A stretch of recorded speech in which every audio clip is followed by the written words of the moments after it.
Kalau saya menganggap tuh musik itu bukan bahasa yang universal, tapi mungkin fenomenanya yang universal gitu kan. Jadi kalau bahasa gitu kan, saya ngomong ini kalian paham gitu kan. Tapi misalnya musik sedihnya orang-orang ada yang musik sedihnya tapi kedengaran riang misalnya kan. Tapi di tempat yang lain menganggap ini bukan musik sedih gitu kan. Itu kan tidak universal gitu. Tapi kan fenomenanya gitu kan. Nah,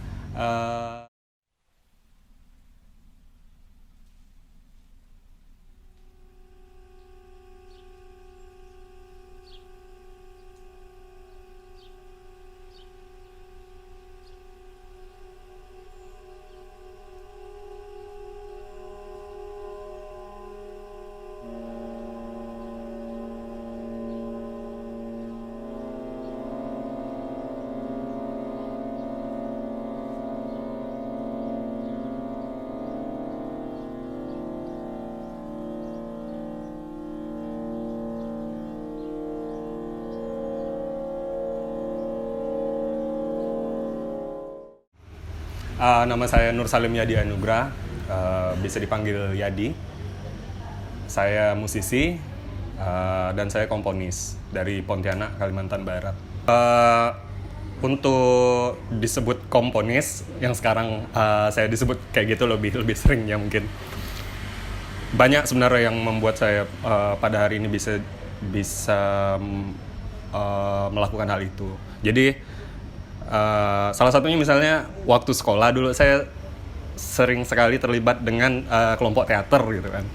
Nah, fase-fase awal saya itu adalah eksplorasi di musik teater karena saya pikir di teater itu membuka ruang bagi saya untuk bereksperimentasi juga. Dan saya selalu tertarik dengan drama gitu kan. Jadi saya sangat senang waktu itu untuk menguji coba banyak hal gitu kan. Nggak cuma secara gaya tapi juga pada penemuan saya tentang alat musik, instrumentasi gitu kan. Jadi saya juga ikut ngeband dulu gitu kan. Sama kayak anak muda perkotaan pada lazimnya lah gitu kan. Tapi di teater, di skena teater saya mungkin untuk mencoba alat musik tradisional, mencoba alat musik yang aneh gitu dan segala macam untuk diterapkan dalam sebuah garapan. Nah, dari situ saya sangat tertarik gitu kan. Lalu saya lanjut studi secara akademis untuk musik gitu. Nah, di sana saya secara teoritis saya belajar tentang musik barat dan juga musik tradisional khususnya di Kalimantan Barat. Karena saya studinya di sini di Kalimantan Barat di Pontianak. Nah, poin itu membuat saya sangat tertarik secara gagasan untuk membedah bagaimana sih melihat musik tradisi kita melalui kacamata teoritis akademik gitu. Jadi mulai saat itu saya sangat tertarik untuk bermain musik dan khususnya kemudian membuat musik gitu kan. Nah, komponis itu salah satu fokusnya adalah membuat musik gitu kan. Dengan gagasan musikal yang baru gitu kan. Nah, saya pikir kerja-kerja itu khususnya mengeksplorasi musik tradisi di saat itu membuat saya tertarik untuk menulis musik hingga hari ini. Nah, saya pikir itu awal saya tertarik untuk masuk ke ranah komposisi atau orang bilang sebagai komponis.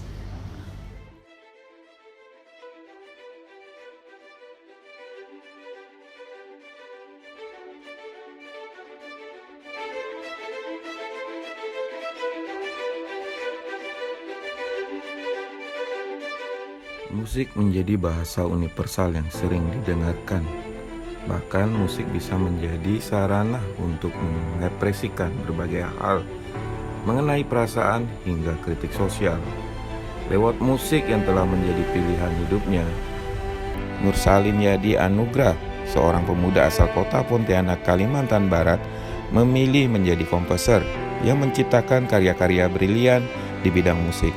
Bahkan ia kerap berkolaborasi dan mementaskan karya musiknya dengan komposer lain di luar negeri.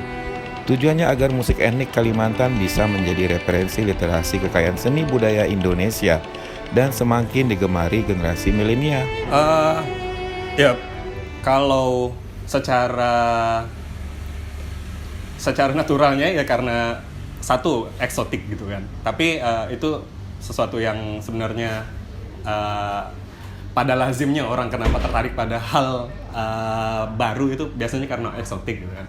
Tapi di luar itu saya tertariknya melihat ternyata ada banyak ilmu, ada banyak nilai yang melampaui fisik dari tradisi itu sendiri gitu kan. Setelah saya pelajari gitu kan.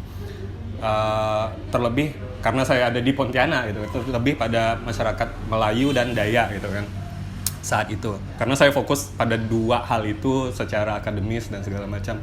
Walaupun kecenderungan saya setelah itu saya lebih fokus ke musik Dayak. Tapi saya tidak melihat semuanya itu hanya sebatas fisik atau bentuk dari alat musik atau tradisi itu dalam bentuk kostum dan segala macam. Tapi sekarang saya memandangnya bagaimana kita bisa menelaah nilai-nilai yang ada di dalam tradisi itu sendiri gitu. Nah, ya saya pikir itu pada akhirnya saya tertarik hingga hari ini gitu kan. Saya mencoba menafsir tradisi itu ke dalam medium yang apa saja gitu kan. Pada akhirnya tradisi itu bisa dilihat dan ditafsir ke dalam banyak medium gitu kan. Saya pikir gitu.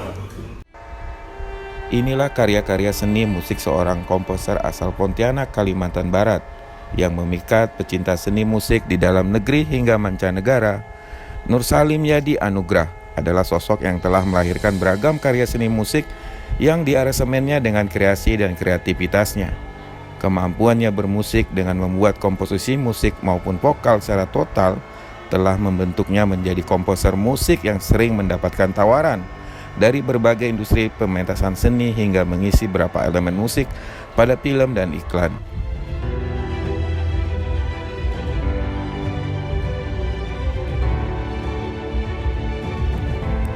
Ia pun kerap melakukan berbagai riset dan menangkap segala hal tentang musik di alam bebas, hingga melakukan kolaborasi dengan musisi mancanegara.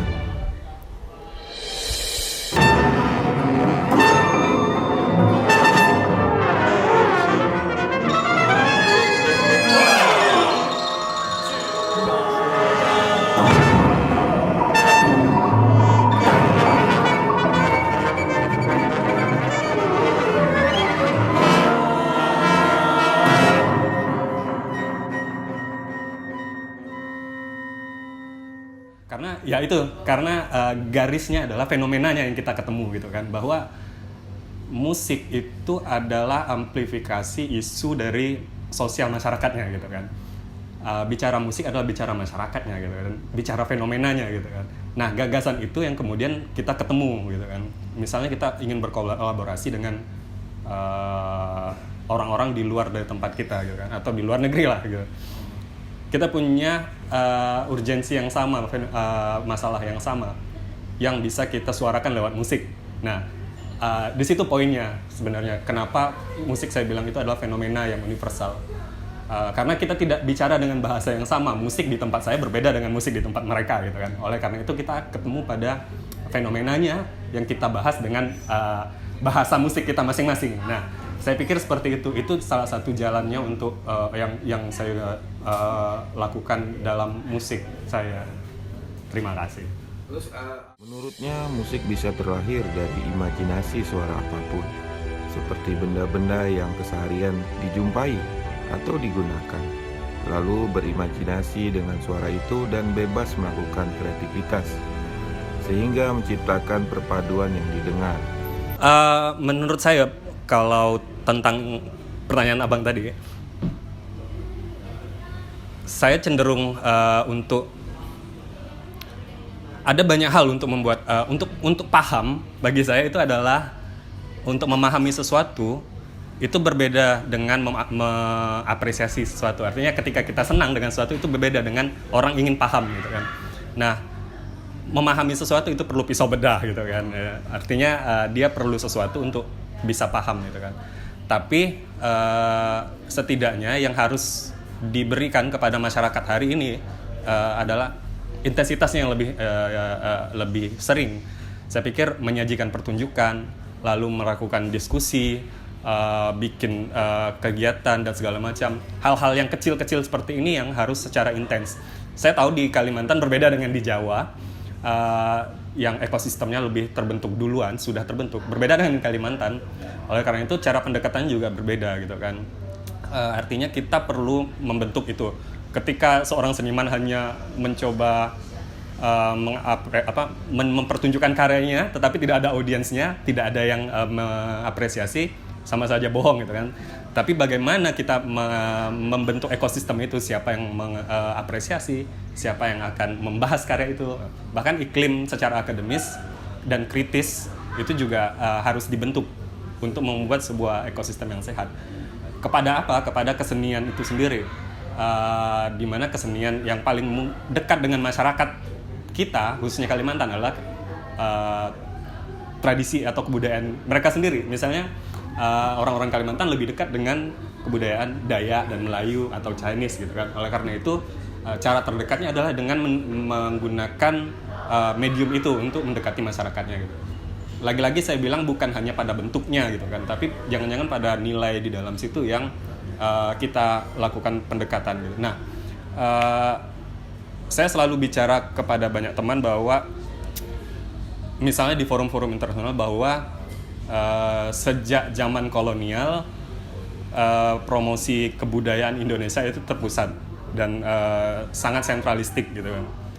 Bahkan pada pameran dunia di kolonial di Prancis dulu, di Paris dulu, itu semua itu rata-rata dari gamelan Jawa. Dan di festival-festival besar dunia itu gamelan sangat dikenal gitu. Tapi bagaimana dengan Kalimantan gitu kan? Apakah orang-orang Kalimantan tidak punya sesuatu untuk diperkenalkan gitu kan? Saya pikir itu yang menjadi poin gitu. Kemudian saya sebagai seniman yang besar dan lahir di Kalimantan, saya pikir penting untuk menyuarakan itu, dan penting untuk seniman Kalimantan sendiri yang menyuarakan suaranya, menyuarakan isu dan masalah di dalam masyarakatnya yang saya bisa katakan selama ini sering dikomodifikasi oleh orang-orang di luar kebudayaan itu sendiri untuk menyuarakan suara mereka, tetapi banyak biasnya gitu kan. Nah, ada banyak isu-isu terutama yang sering saya tekankan adalah misalnya perpindahan ibu kota ke Kalimantan. Apakah para seniman di Kalimantan punya perspektif sendiri tentang itu gitu kan. Lalu bagaimana mereka berhadapan dengan permasalahan kerusakan alam dan segala macam. Kerusakan alam itu berkaitan juga dengan kerusakan, kehilangnya tradisi dan segala macam. Jadi konteks cara berpikirnya itu bukan hanya memperkenalkan tradisi, tapi apa urgensinya kita harus memahami tradisi itu, karena tradisi itu dekat dengan lingkaran-lingkaran lingkungan mereka gitu kan. Satu tradisi hilang itu bisa disebabkan oleh kerusakan hutan lingkungan mereka. Ketika lingkungan dan hutan hilang, maka tradisi itu juga akan hilang. Jadi tidak bisa kita melihat kesenian atau musik tradisi itu sebagai entitas sendiri gitu kan. Tapi dia adalah entitas yang saling terhubung dengan masyarakatnya, lingkungannya dan segala macam. Oleh karena itu, memahami satu tradisi atau melindungi satu tradisi itu juga berarti melindungi apa yang ada di sekitarnya gitu. Nah, ketika Anda berkolaborasi dengan musisi asing, musisi luar negeri, apa pengalaman yang paling berkesan ketika mereka ingin banyak tahu tentang musik tradisional kita? Yang secara spesifiknya Kalimantan atau Indonesia? Kalimantan. Yang sering mengejutkan saya itulah mereka dan saya sering tidak tahu apa yang kita punya gitu ya. Kenapa? Karena saya bisa bilang secara literasi dan literatur untuk kebudayaan di Kalimantan itu sedikit sekali yang ada, atau sedikit sekali yang berasal dari kita, yang kita punya. Tapi banyak sekali yang berada di luar gitu kan. Misalnya saya punya pengalaman bekerja dengan teman-teman di Belanda, dan ketika pandemi proses kreatif kami dan riset segala macam itu kami lakukan 100% online gitu. Dan kami bekerja sama dengan Tropenmuseum di Belanda untuk mengakses ribuan arsip materi karya kami, dan mereka punya banyak sekali arsip di sana, tetapi kita tidak memiliki itu gitu kan. Tapi kami sangat bersyukur mereka mau membuka semua itu, dan kita punya akses pada hal-hal tersebut. Nah, proses kreatif bagi saya adalah juga proses saintifik gitu kan, yang mana perlu banyak penggalian tentang informasi-informasi. Nah, saya pikir untuk menghasilkan sebuah karya yang punya nilai saintifik itu juga perlu kajian-kajian literasi seperti itu gitu. Nah, itu yang kita punya poin kekurangan kita di situ gitu kan. Nah, kadang secara proses kreatif kami banyak kaget seperti itu, khususnya yang lintas negara dan segala macam. Tapi di luar dari itu kami proses kolaborasi itu sangat menyenangkan, karena ada banyak hal baru yang kami saling bertukar, saling belajar dinamika. Tidak hanya pada proses yang senang, tapi juga perselisihan itu selalu muncul ketika berkolaborasi di lintas budaya. Tapi itu menjadi dinamika yang menarik, seperti itu. Oke, Bang Eri, makasih banyak waktunya. Cukup. Sip. Membahas keanekaragaman budaya dan seni Indonesia tentu tak ada habisnya. Seni musik tidak bisa dilepaskan dari akar budaya suatu tempat. Bahkan alat musik tradisional khas Indonesia secara turun-temurun dan berkembang di daerah seperti Kalimantan dengan alat musik sapenya. Begitu juga menyuarakan berbagai isu di Kalimantan lewat seni pertunjukan musik. Kolaborasi musik ini menciptakan sudut pandang yang luas tentang musik tradisional Kalimantan. Maka dari itu sosok pemuda bernama Nur Salim Yadi Anugrah patut mendapatkan apresiasi tinggi dari masyarakat, pemerintah daerah maupun secara nasional. Karena darinya regenerasi pembudaya harus terus dimunculkan untuk melestarikan budaya Indonesia yang beraneka ragam. Jadi makin hilang. Kalau kita balik cara berpikirnya, apakah anak muda itu tidak mau kenal tradisi itu, atau kita belum ketemu cara untuk mengenalkan anak muda pada tradisi itu sendiri gitu kan? Nah, ini kan cara berpikirnya harus dibalik gitu kan. Dan saya optimis karena semakin kesini anak muda sekarang mencoba, khususnya di Kalimantan, mencoba menggali kembali identitas mereka, tradisi mereka gitu kan, sebagai keunikan dalam tanda kutip diri mereka, identitas mereka. Kalau kita lihat misalnya 10 tahun yang lalu atau lebih gitu kan, bahwa alat musik tradisional itu mereka malu sekali gitu kan, atau orang-orang yang suku-suku tertentu dibilang orang dari kampung, misalnya suku Dayak dan zaman dulu, mereka selalu menutup identitas mereka karena takut dibilang orang udik dan segala macam. Tapi hari ini gitu, siapa yang tidak pede dengan identitas mereka sebagai orang indigenous people gitu kan, atau orang yang memainkan alat musik tradisi. Nah itu saya optimis dengan hal-hal dan fenomena yang seperti itu di saat ini gitu kan. Terlebih akan ada wacana tentang misalnya perpindahan ibu kota ke Kalimantan, di mana anak-anak muda, saya pikir di Kalimantan semakin aware tentang, atau semakin sadar dan paham tentang jati diri mereka. Misalnya anak-anak band sekarang sudah banyak menggunakan tradisi dalam karya-karya mereka, ataupun tidak hanya anak band gitu kan, tapi juga di bidang videografi, di bidang lukis dan segala macam, mereka mencoba memasukkan identitas mereka. Dan saya pikir masalah identitas itu juga bukan hanya masalah permukaan, misalnya ornamen dan segala macam, atau alat musik dalam bentuk aslinya, tapi juga lebih dari itu. Misalnya nilai di dalam tradisi itu sendiri yang ditransfer ke dalam karya-karya sekarang. Jadi tidak hanya terbatas pada bentuk dari tradisi itu, tapi pada nilai yang secara kasat mata itu masuk ke dalam karyanya. Nah, saya pikir itu